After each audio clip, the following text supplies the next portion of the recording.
Kakatiya university first gate entrance. ఈ entrance నుంచి లోపలికి వచ్చాక ఇక్కడ office of the principal university college, ఈ ప్లేస్లో ఇక్కడ కింద చూడండి అన్ని బుక్స్ ఉన్నాయి. ఇక్కడ చాలా బుక్స్ని పెట్టేసి ఇక్కడున్న స్టూడెంట్స్ వీటిని అందరికీ ఫ్రీగా ఉచితంగా చదువుకోవాలని ప్రొవైడ్ చేస్తున్నారు. ఎవ్రీ సండే సాయంత్రం మధ్యాహ్నం 2 గంటల 3:30 నుంచి నైట్ సాయంత్రం 7:30 వరకు వెలుగున్నంతసేపు ఫ్రీగా కూర్చొని చదువుకోవచ్చు. మళ్ళీ బుక్స్ ఇక్కడ ఇచ్చి వెళ్ళొచ్చు.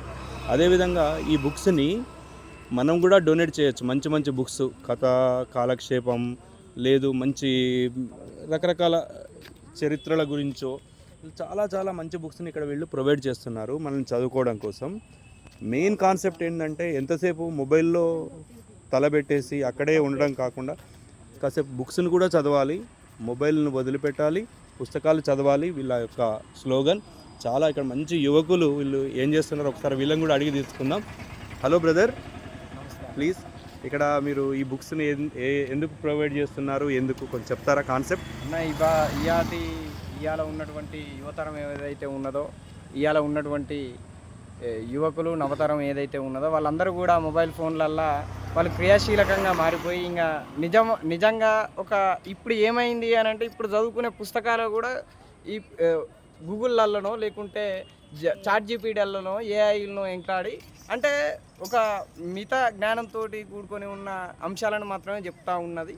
అయితే దాన్ని పక్కకు పెట్టించి కనీసం జ్ఞానం అని అంటే ఇవాళ ఏదో ఒక పుస్తకం, కొంతమంది మీద ఒక ప్రేరేపణ ఏముంటుంది అని అంటే ఒక ఆటలు ఉంటుంది, ఇంకోటి ఏంటి అని అంటే ఒక ప్రేమ ఉంటుంది, కొంతమందికి ఏముంటుంది అని అంటే కొంతమందికి వివిధ రకాల ఐడియాలజీ బేసిక్ సెన్స్ తోటి కూడుకొని ఉన్న అంశాలు కనిపిస్తూ ఉంటాయి.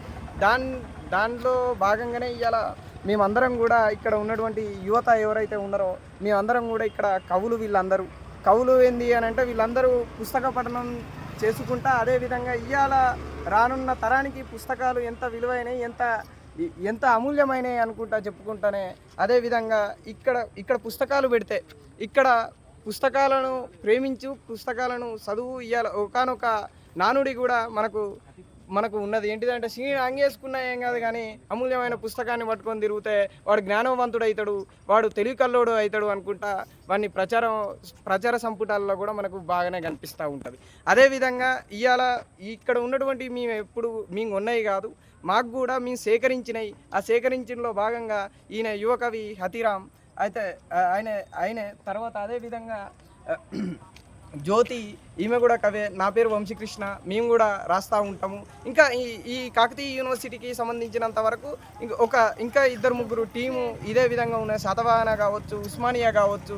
ఒక ప్రేరేపణ రూపంలో మేమందరం కూడా ఒక అంశాన్ని ఎత్తుకొని మరి ముందరికి కొనసాగుతూ ఉన్నాము. ఇది ఎందుకు ముఖ్యంగా అని అంటే రేపు ఇవాళ మనం చదివింది ఒక గూగుల్లోనో లేకుంటే చాట్ జీపీటీలోనో ఇంకెక్కడన్నా కాకుండా కూడా నిజంగా స్వతహాగా ఒక మనిషి ఆలోచించగలుగుతాడు. ఆ ఆలోచన నుంచి గూగుల్కి కూడా అందని అంశాలు ఉంటాయి. ఆ అంశాలు పుస్తకాలను చదివితే మాత్రమే తెలుస్తుంది. ఆ పుస్తకం అనేది అంత అమూల్యమైనది అన్నట్టు దీని యొక్క సారాంశంలో భాగంగా మీ అందరం ఎత్తుకోవడం జరిగింది. Super brother. వరంగల్ పట్టణంలో ఈ కాకతీయ యూనివర్సిటీలో ఈ ఫస్ట్ గేట్ దగ్గర మీరు పుస్తకాలను ఈ విధంగా ప్రజలందరికీ చదువుకునే కోసం మీరు ఇలా ప్రొవైడ్ చేసినందుకు మీ అందరికీ ధన్యవాదాలు. మీరు యువకులు ఇప్పుడు ఈ విధంగా మీ యొక్క ఆలోచన ఉంది అంటే ఇంకా ఫ్యూచర్ ఎలా ఉంటుందో ఒకసారి చూద్దాం. Okay, thank you brother.